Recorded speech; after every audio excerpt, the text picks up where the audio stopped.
Thing.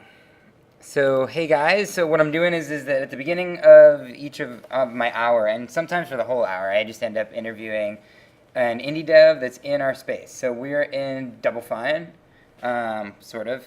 We're like a barnacle on the whale that is Double Fine, and so in this room there's a bunch of indies, and I just grab one, and so Jill is here, and so what I'm gonna do is, if we run out of things to talk about, I'm gonna ask 5 interview questions that that I find on the internet for a job or whatever, and sometimes that can be kind of fun. I know it sounds really lame, but it can be cool. 5 interview questions. That one. All right, so, but first, actually, the first interview question, as it is one I would ask anyway, which is tell me about yourself. So, explain to our viewing audience who you are and what you does. What I does? Yeah. What use does? What yous does. I'm Jill. I make games sometimes, usually. And robots. And robots. The robots are a fairly new thing. I've been indie for probably a year and a half. I've made a bunch of prototypes. I have way too many games and not enough releases, and by not enough I mean 0. Right now all of my attention is focused on a project I call Twitch Plays Robot, where I took a couple of robots and put cameras on them and Wi-Fi and let them run loose, and people on Twitch can control them with chat commands. Today I decided to take a break from the robots, so they're not actually online, but you can go to their page or whatever if you want to check it out. It's pretty awesome. Just so that I know, just making sure, let me know, you guys, if the volume's okay, because I didn't check it. But yeah, no, I think that that's pretty awesome, because we sit here in the room, and basically you hear this, and there are these little drones that are basically moving around, a lot like in Duskers, that are moving around the room, and then you can log on to the feed and like see what people are saying and stuff, and they attack our feed and make off with things. She's added a little gripper thing to it now. So oh yeah, one of them has a gripper, so you can grab stuff. There are other upgrades coming. She attached a knife to it at one point. Yes, it has a sword too, that I have. And it's pretty awesome because you can basically type in, forward, back, left, right, echo, to see the distance and stuff like that, and she keeps adding things on. There's now isn't there an LCD on the front now, or like some LEDs? They have, so there's like a whole like V2 system that I'm working on, which incorporates the lights. Each one of them has like a set of RGB LEDs to use as flashlights, except you can individually control the color and brightness of each light via chat. I also have the new version of, because the old version of the stream used like a web client to download the images and get the streams from the robot, but now I'm running the stream through Unity, which will let me do like some interesting stuff with the HUD, and should let me, I want to do some like AR kind of stuff too with the robot feed, so we can put like virtual items in the way. Augmented reality for those of you at home. Yeah, it's a gateway drug to all the augmented reality stuff I want to do one day. It's pretty cool because so often, and Holly and I bemoan this a little bit, and when we made Chess the Gathering, and when we've made paper prototypes of games, it can be really fun because we're sitting here in a digital space, pushing pixels and, saving files and stuff like that to just actually grab something and do something with it. And so it's amazing how mind-blowing it is for me when you're working on these things and I'm looking over and there's like a servo and there's like an actual thing, a physical thing in this world. And it's also really cool that like they make such small progress, and then all of a sudden, like, I'll just start working for like a half an hour, and all of a sudden it's on the other side of the room, or you've set up these goals and they do it, and it's like aggregate, right? Yeah. They try to kill people too whenever they can, because the interesting thing about it is you're controlling something in real space. So you're actually affecting the real world with the robots, even though they're very tiny. They're about the size of a GameCube standing on its side, like with wheels. And yeah, it's interesting. Yeah. It's good that you haven't put a gun on it yet. Though I did watch something a while ago about some like how people on the internet could control like at a shooting range like guns and stuff like that. Oh yeah, there was a shooting, I think it was in Texas. There's like hogs or something in the forest, and you can log into like these guns that are connected to a live feed, and you can shoot the hogs because I guess they're kind of going like crazy and Hog overpopulating. wild, Yes, would you they're say? going hog wild. They're overpopulating, and so you can register and log in and shoot hogs, I think, over the internet, or at least you could at some point. I'm not sure if it's still there. Right. Yeah, this is kind of disturbing stuff. But anyway, so that's awesome. That's really cool. And if you guys haven't checked it out, actually, maybe I'll post it in the chat. What's the site? The It's Twitch. main robot is twitch.tv/ilobot. Like that? Yes. And Maybe I have to do it in here too. it's not up to date, but you can look in past broadcasts and see like sort of how things go. It goes really slow. The current version doesn't like log the chats or commands on the screen. The new one will. So the feed is like pretty basic. It's just the image, but that'll change. Right. I think yesterday I had a big maze I built in my living room out of all these like foam blocks I found at Toys R Us, and so we had fun with that yesterday and hunted for objects and destroyed little towns made out of blocks and stuff. Right. One of the things that I also find humorous about it is that it ends up being like a pet or a kid, right? So like always what's happening is that like it's almost like being a mom or whatever, where like you have your kid and you're trying to work, and so she's sitting there like pounding away on things, and then all of a sudden it's just like you come over and I'm like, what's going on? And you're just like, oh, I need to reboot it, or it got stuck, or it tries to make its way out into the hallway. One time we had it go all the way down and try and find Tim Schafer. So is that weird? Oh yeah, so they're like kids. Like I can, just by the auditory cues, I can tell if there's trouble, if it's caught on something or snagged. So I'll just immediately like tune in on that and like stop whatever I'm doing and go fix the robot. It's like a or baby help it. monitor. You Yeah, got baby Twitch up, monitor. right? And you're just Like, like, I what can- is it into now? Like I don't have anything to like read the batteries, so I can tell like just from the sound of it now, like when it's running low, just because I can like the servos just like grind a little slower than usual.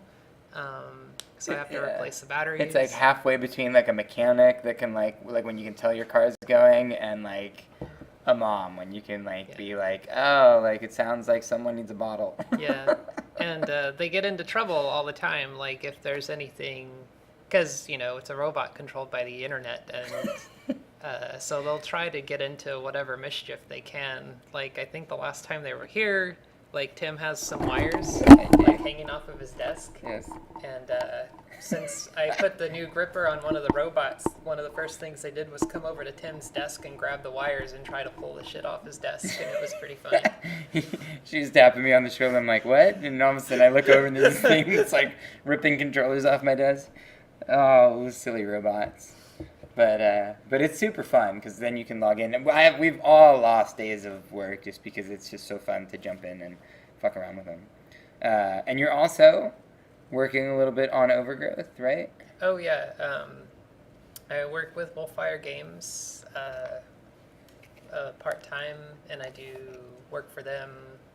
I've done some game prototyping stuff, and I've been building levels. My previous life was a game designer. Before that it was art. Yeah, they have me designing levels for their game and actually making like content in the game part of their game while they work on tech and art. Right. So there's, also doing that. Pretty exciting to see some levels come into that. It's pretty fun doing 3D level layouts because I never really got to do that before unless I was physically building the game myself, so it's nice just to do the level layouts, and David made a really nice editor. Yeah. so it's fun to do. And I make really stupid cutscenes. Oh, that's right. He has the cutscene Yeah. editor. Yeah. Like, obviously, they're placeholder, which is why I make them stupid. And, but right now it's just, I've made like a bunch of prototype levels and just seen like what kind of works, and that helps sort of guide where David focuses like the tech as he builds the game. Right. Yeah. And you also worked on Duskers, did a lot of the sort of concept art and getting the look of the game up so that we could actually pitch it, which was super useful because we ended up getting money from a bunch of really cool indie devs, and so now it's a thing. And then you also have a bunch of smaller projects that you've been working on. Mm-hmm. You've got 2Bix, Yes. which is basically like kind of like a 2D Rubik's Cube type puzzle game on touch devices. It's a So when I first started to do the indie stuff, my first idea or my first direction that I wanted to go was there's a lot of games that were coming out at the time for iOS, and at the time when I started to develop games for iOS, I don't feel like anyone was really using the interface for what it was. A lot of the iPad especially, I think the iPad was brand new. And so what you had on the iPad was either a lot of phone type games that were like single tap or one touch, or you had like games that were basically console ports, and then they put the virtual controls like on the screen, Right, yeah. right? And those are awkward to use because they're Very. non-tactile. Yeah. And On I a don't flat think screen, very many yeah. games were designed to utilize like the actual like multi-touch interface. Right. 2Bix was the first sort of game concept that I made that tried to utilize the interface more. And it's basically a 2D Rubik's Cube, except like there's actually like lots of different puzzles as opposed to like a single cube with some additional mechanics. And I'm still working on that game. It's actually mostly done. I had to get some outside help to finish off a couple things, but as soon as we finish with that, we should be able to launch it fairly soon. It would be so cool if I actually prepared and then I had like a little window right around here, and then it would show like 2Bix. Maybe someday. I only have like, I'll get, like... screenshots online. Like I took some video, but it's not that exciting. It doesn't really demonstrate the game for what it is. Right. Yeah, super cool. I remember when I first saw it, I was like, oh, this makes sense as like a 2D Rubik's Cube. And then you have a host of other things, I guess. You have like the Monster Eats World or World Eater. World Eater. So that right. was sort of the next game, or it was in that group of iOS games that I designed, and then that didn't come about because of that game jam that like Fred had done, where like the theme was play the villain or anything like that. No. Okay. It was well, the basic mechanic was something that I had in mind for a while, but I never like applied any sort of like a fictional idea to it. Right. So like the basic mechanic is you have the premise of the game is you're a giant world-eating monster, and at the bottom of the screen there's like this monster with all these eyes and teeth, and it's like constantly like getting smaller. But you can put your finger down like over the monster to like charge a shot, and then you fling those bullets at space objects, and then you can like harvest food from them. So like you'll see like tentacles like come out and grab the food, and like it'll eat the food, and then the monster grows. So the whole idea of the game is to just keep growing and don't die. And it's called World Eater. It's kind of like life. Yeah. So the mechanic was in my mind for a while, and then I did a TIG jam like last July, and I found like this really cool engineer to work with, and over the four days we made like a playable prototype with art and everything, and even with some like sweet music, and Because you do music as well. Yeah. So actually, so this is something that's interesting. And by the way, you guys, if you guys at any point have questions, post them, and then I'll get to them when in the middle of this or whatever. But so another thing is the triple threat. So I basically am a computer science major. I know how to program, and then I went to DreamWorks, and so I did a lot of 3D animation with effects and stuff like that. But I by no means would really call myself like a traditional artist in any way. And then music is just no. I bring on like Ian and people that and Keith that are just awesome, and I'm just like I can kind of audio direct. I'm not great at it because I'm much more used to visual direction.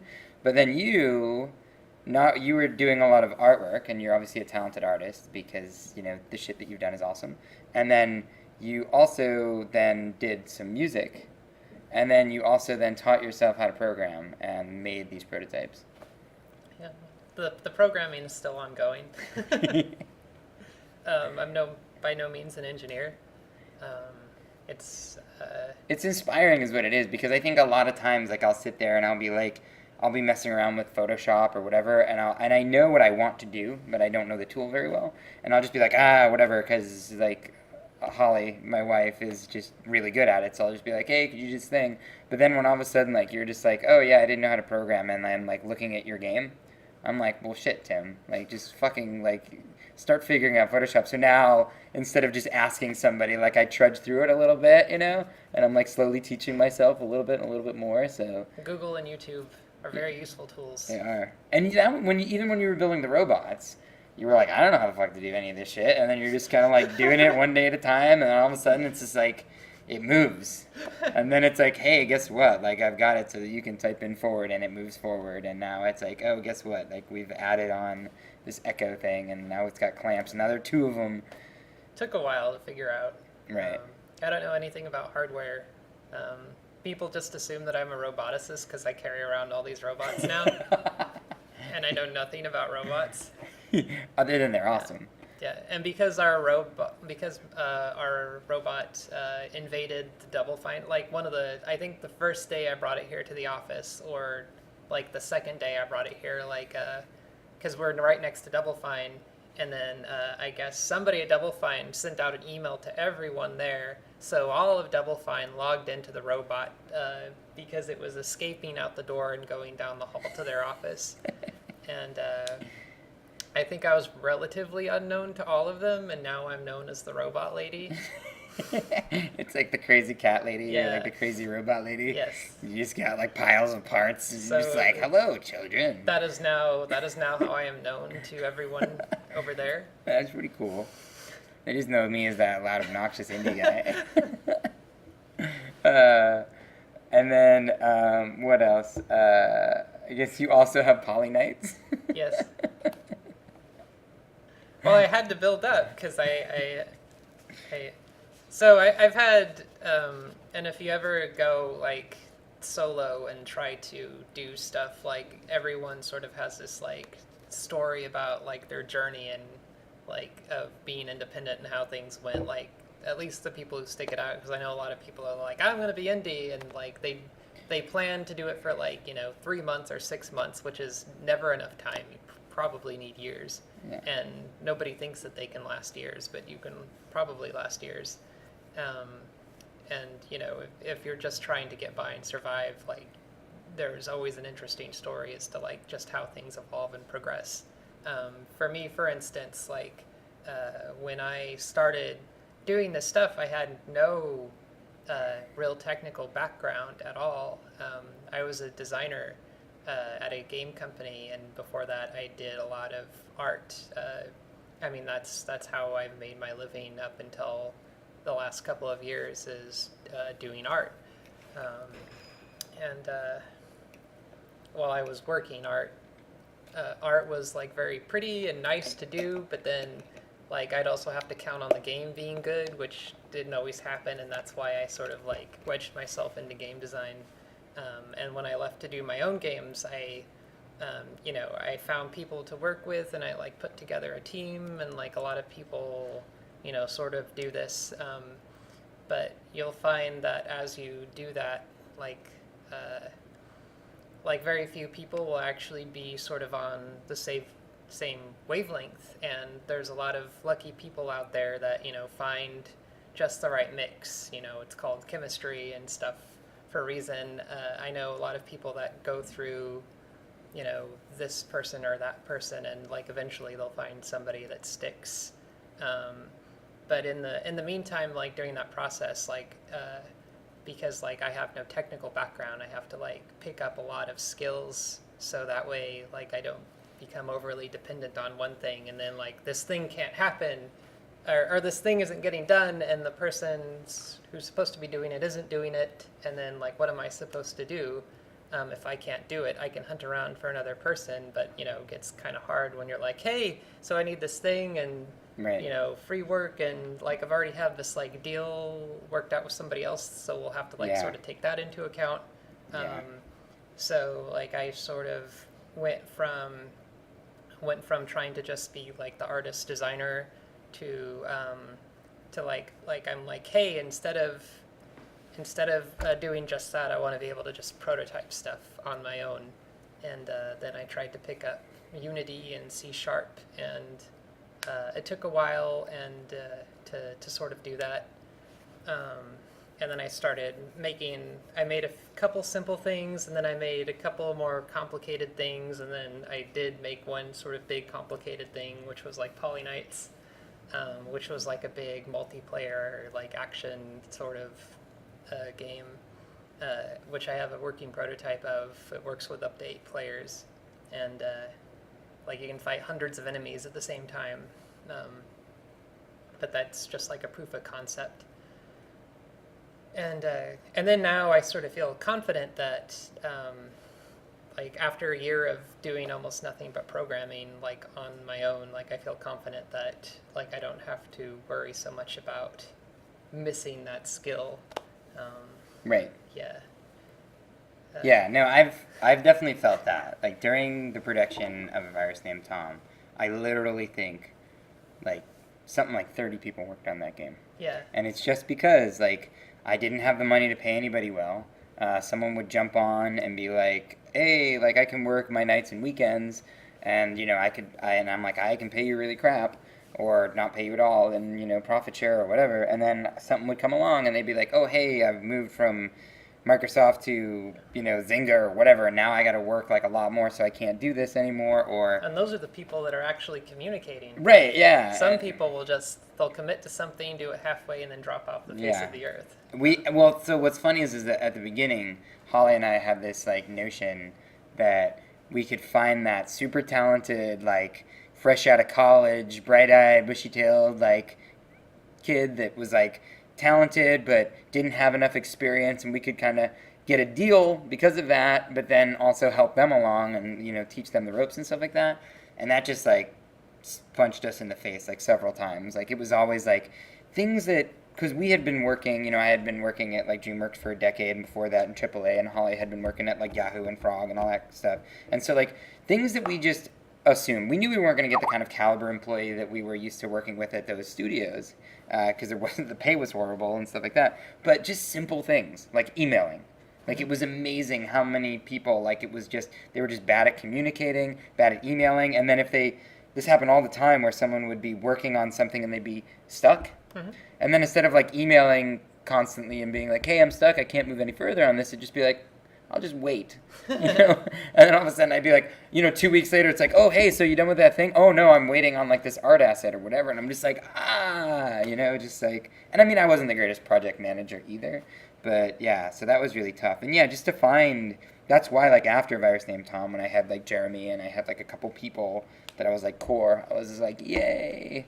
And then like, you know, Holly and I have the kid, and we couldn't afford for both of us, so then there was this big hole in art, and you filled it for a little bit. But I totally get that thing of like, it's just really difficult to find people that you gel with, and I'm always super jealous of those like 2 or 3 person teams. They're like, okay, this person does this person does that, and this person does that, because it's like I'm always like, or not as much anymore, but it's usually like I have to find someone to fill all these roles, and it's like, it's exhausting. And there's more roles than anyone ever realizes too. Yeah.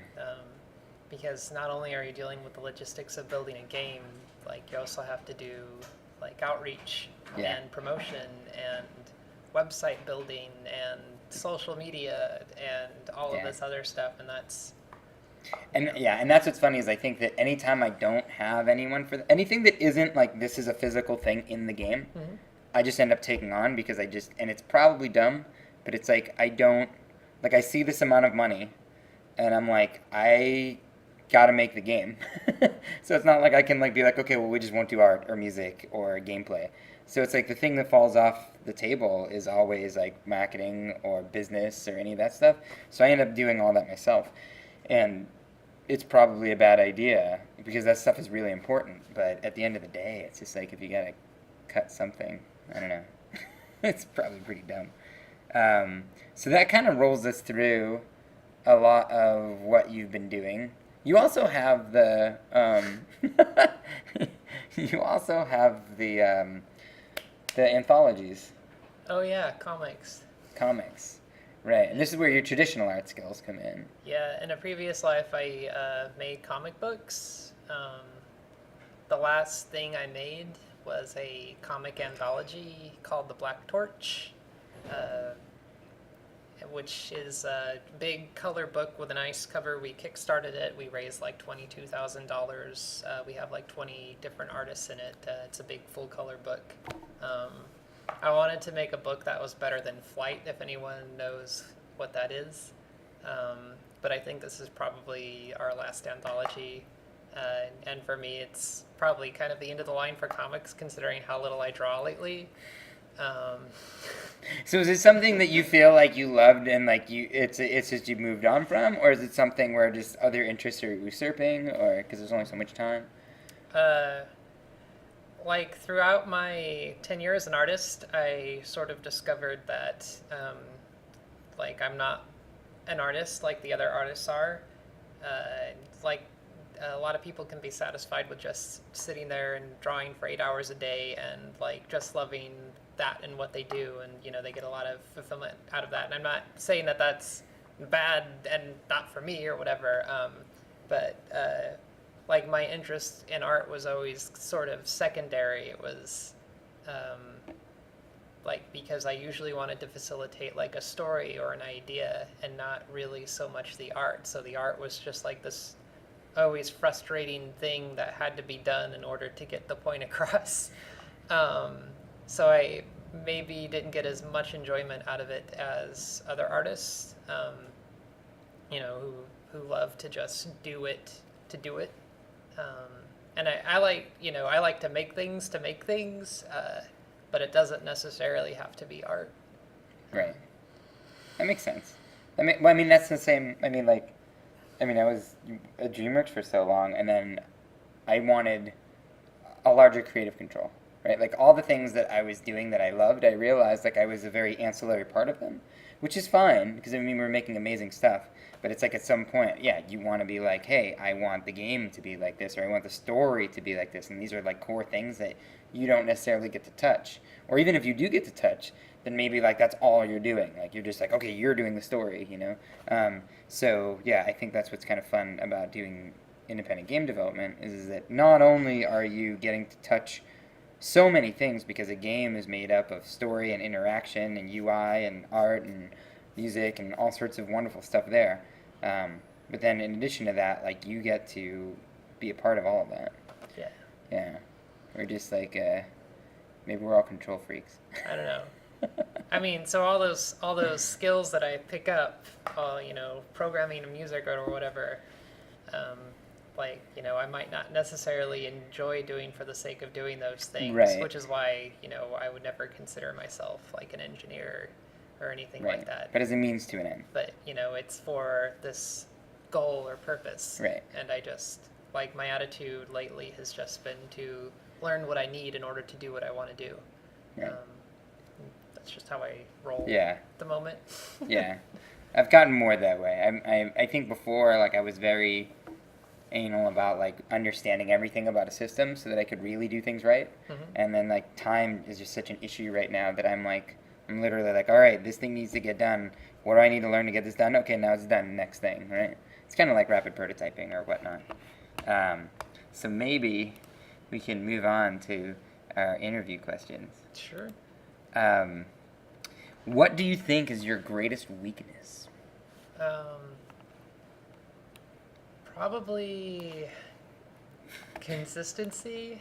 I tend to get very into um, like day-to-day consistency. I would Right. say is the hardest I thing. struggle with that too. Like I think I spent the first 6 months of being an indie just trying to figure out like how to sit down and focus on one thing. Like like I'm always been kind of a bit of like, like I said, I'm like into the idea. So once I sort of prove out an idea or a concept, it does become a little harder for me to stick with it because I'm like, well, this is done, this is proven. Like, why do I need to do more? But if I want to make like a viable product, I need Right. to actually like buckle down and finish those It's those tough. things off. That's definitely hard. Like, it's just because there's a sexiness that goes along with a project, and like it's like in your mind it's so cool, and then you start, and then you prototype it, and it can be tough at the beginning because you're like, this isn't exactly how I imagined it, but then it gains steam, and then you're like, oh, now it's this thing, and then you realize the Herculean effort it's gonna take to get that to something that can compete in a marketplace and like be polished enough and stuff like that, and there's just so much work involved in that, and all the things you don't want to deal with, right? Like dealing with businesses and getting it on the marketplace and making it so that it's bug free and like all that kind of wonderful stuff. Yeah, so I think that definitely hits us all. That's probably why whatever, I have no idea what the number would be, but like 90% of indie projects fail is just because like it's just hard to keep going at that point when you're like, oh, I've got this other idea, that would be kind of sexy. Yeah, exactly. Getting past that, I think what it is that, and I had a lot of this with writing, and I've had a lot of this back in the day with game ideas, is that until you get in the mentality of finishing projects, it's just so easy to see this sexy new project and be like, this old one, it seems stale to me, and that's because you've been working on it for so long, and so you're fighting with it. So then all of a sudden and I knew people that were like this. Mm-hmm. It's like as soon as we were like in the middle of not in the middle, in like the first third of the project, they'd be like talking about this other project, and I'd be like, whoa, whoa, whoa, whoa, whoa, right? Yeah. Like, we got to finish this thing up. Yeah. Well, I do some sort of like before. I used to be a really like theoretical like sort of designer. Like, here is all of this stuff that could be, and like I just want to think about the concept, and then I don't think I ever really got hands-on except for the last like 2 or 3 years. Right. And now I probably would be like kind of more of an experimentalist, so Right. I build the thing and sort of prove out the concept, and I'm pretty good at doing like work every day now and going towards something. Then I guess the secondary thing I run into is like only being able to do one thing at a time, especially for the day. So if I have like my robots running, like it gets hard to, if I have to jump on to say like Overgrowth, or even if the robots are running, like it's hard to say like, Doing oh, I need not to the actually, robot. I have to like work on the Unity build and do some programming, but I'm also running this live show on the Right. side, and like that requires attention, and that requires engagement with like the chatters and the players and stuff like that. And I'm not a very good multitasker, and usually for me to be productive during the day, I need to say, this is the thing that I'm doing today. Yeah. And I can do that thing, but when I need to like hop on to other things, like it's really hard to do that context switching mentally to like get in the mindset of, oh, now I'm making rabbit levels. Right. You know. I find that sometimes the context switching isn't too bad for me. Now, when it's a project that is those varying, right? Like, I'm doing A Virus Named Tom on the Vita now.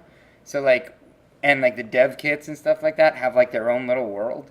of like making it all work. So I definitely find that like I forgot all that stuff and I have to get back into that world. And if all of a sudden I was switching back, and forth between Duskers, even though this morning I kind of was, but it was really just talking through Jeremy and what he was working on. But yeah, that can be super frustrating. And I'm like you in the fact that like I'm like I literally to like I will literally be like, today I am going to work on the levels for Vita and get like that done this week or whatever. And like if I do that, then all of a sudden I hit the ground running and I have like, but if all of a sudden like I get distracted, I'm running this little thing right now or I'm going to do whatever, then when I don't have focus, I almost start to, I wouldn't say feel depressed, but I start to kind of feel like, what am I doing? I'm not getting anything done. And then I just get in a really spiral. Terrible when I don't get things done. Yeah. I just get into this spiral of like, I'm wasting my time. Like when I don't get things done, things do tend to break down a little bit, because what'll happen is something won't get done and then I'll get impatient, and my impatience will breed more like anti-productivity. Right, yeah, just distracting kind of stuff. Because I will start trying to take non-viable shortcuts that obviously don't work out, thereby wasting more time, or I'll say, well, now I don't have time for this, I have to work on this, and then my brain will do this funny thing where I just don't work on either thing. Right. Yes. I do that too. And then I'm on like Twitter or Facebook or something like that. To address, Popper, who I think is Philip, this whole like fleshing out an idea before you can do something, I remember distinctly. So when I left DreamWorks and I started, my game stuff, I remember, oh no, wait, this is way before that actually. I remember when I was first designing games, I was designing like a much bigger game.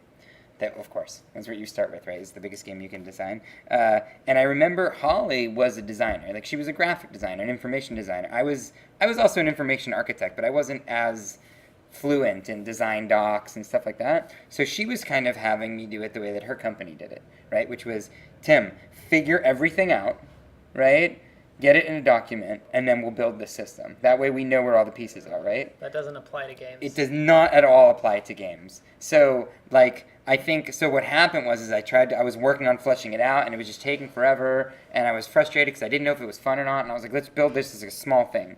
And then as time went on, I realized that iterative process is just so integral, and sadly I just kind of had to bludgeon myself a few times with that.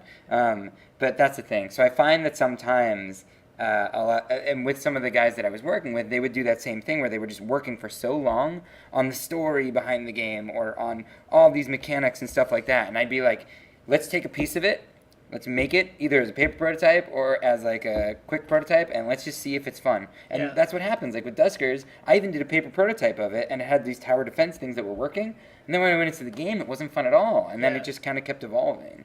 Yeah, like I would say that doing creative work, probably the most important thing that I've learned is that whatever your ideal is never going to be what the end is. Right.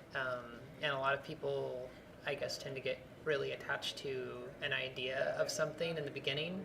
Right. And if you don't learn to let go of that and just kind of roll with the way things are progressing and like, just trying to make stuff better, you're going to have a hard time getting stuff done. Yeah. Because nothing's ever going to match this abstract idea that is actually much more intangible than you think that's in your head. Yeah. It's always this beautiful golden thing that like it won't be that. It'll be something else that's awesome that will be real, which is way better. I mean, you could just like look at a photograph, try to hold that image in your head, or you can just imagine an image in your head and just try to hold on to it and keep it still, and like, it's just not ever accurate. Right.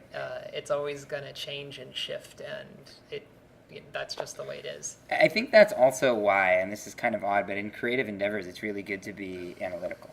Yeah. Because I think like when I was working with other people, it was very difficult because they'd be like, I want this thing, and I just want this thing, right?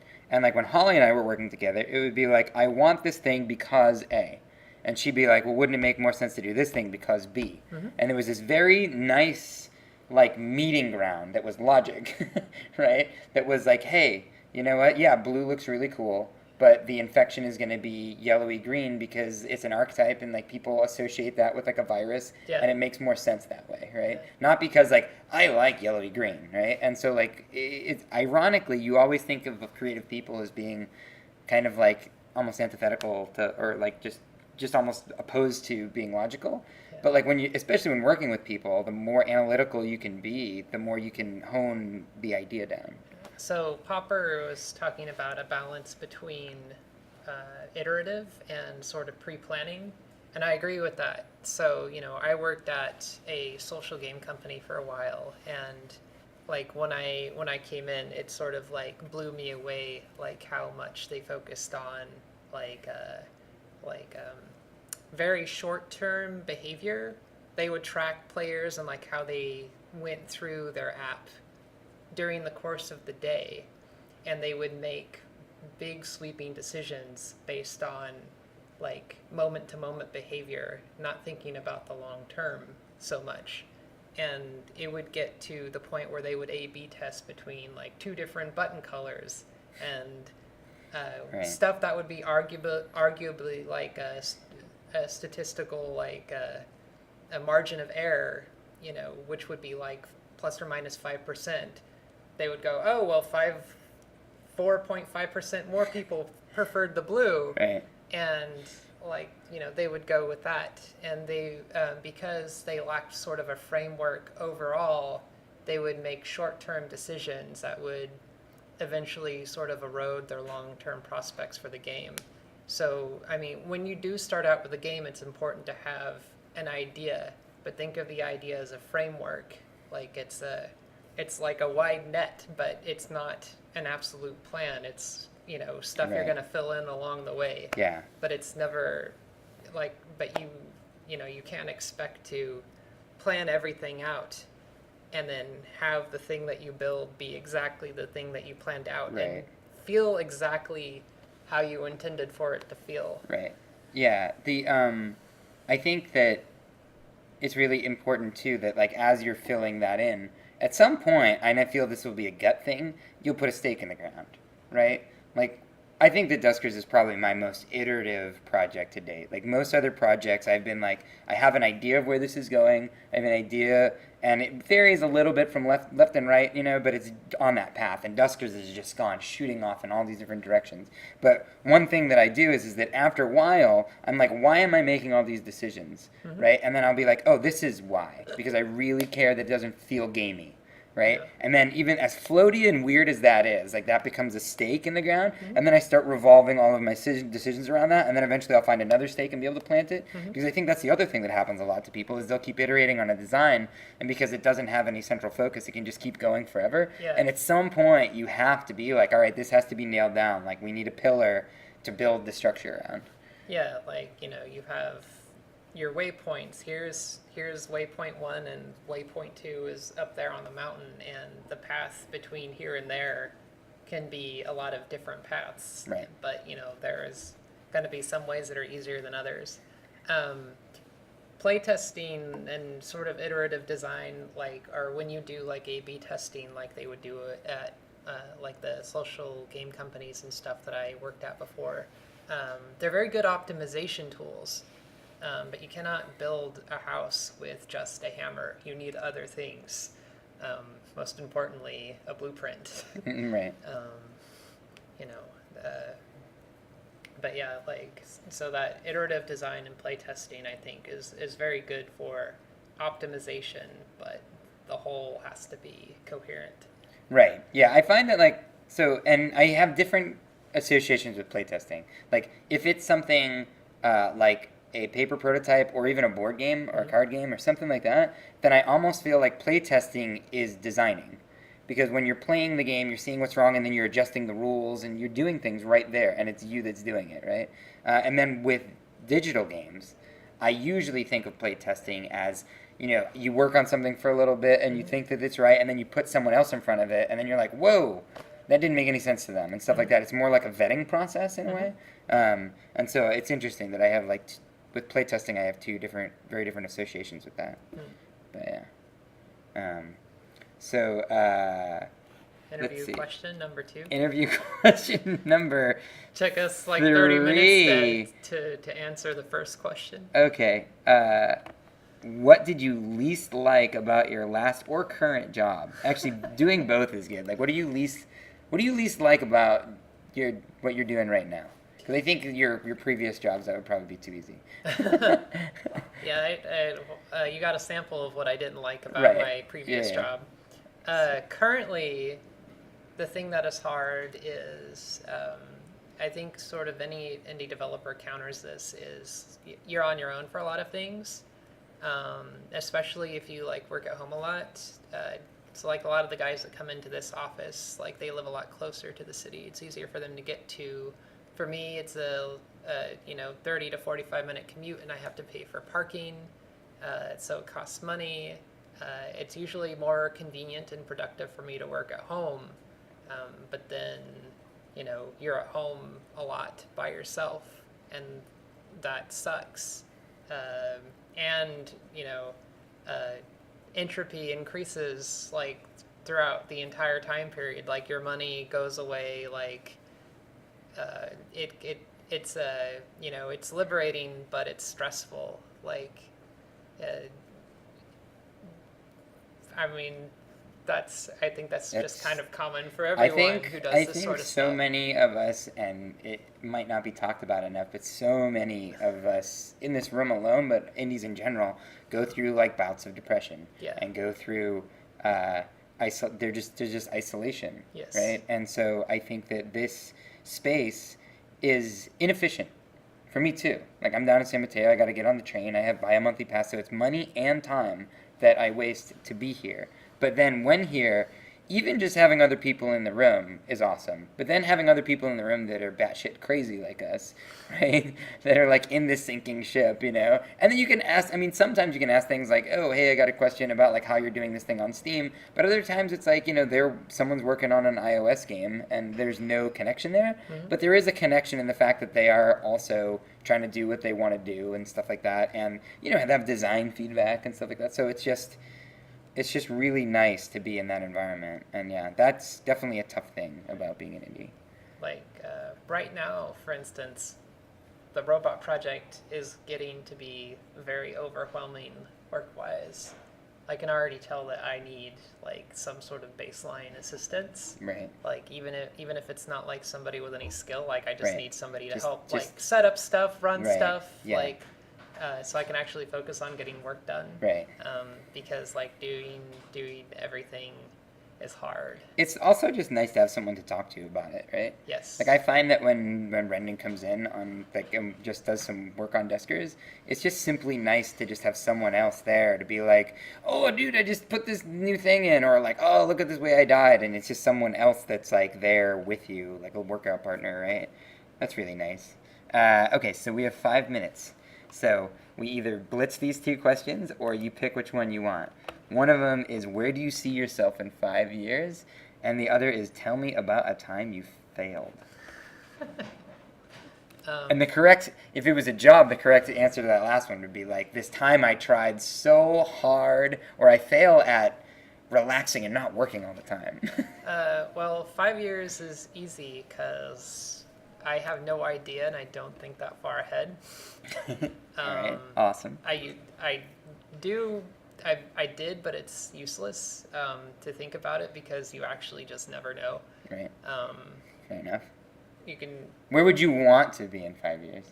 I would like to have a sustainable, independent studio where I can work on my own thing and make money and be happy. That would be nice. That sounds good to me. As far as times that I failed, failure is a constant thing. I fail at stuff all the time and every day, and I'm pretty sure I annoy people on a pretty consistent basis when I just burst out cursing at whatever I'm failing at the moment. Failure should be a welcome part of the process and shouldn't be something you try to avoid or not talk about, or don't feel bad for failing, because that just I mean, it's a tool for learning. Like, if you don't fail, like, you don't rule stuff out. You don't know what you're doing wrong. It's just.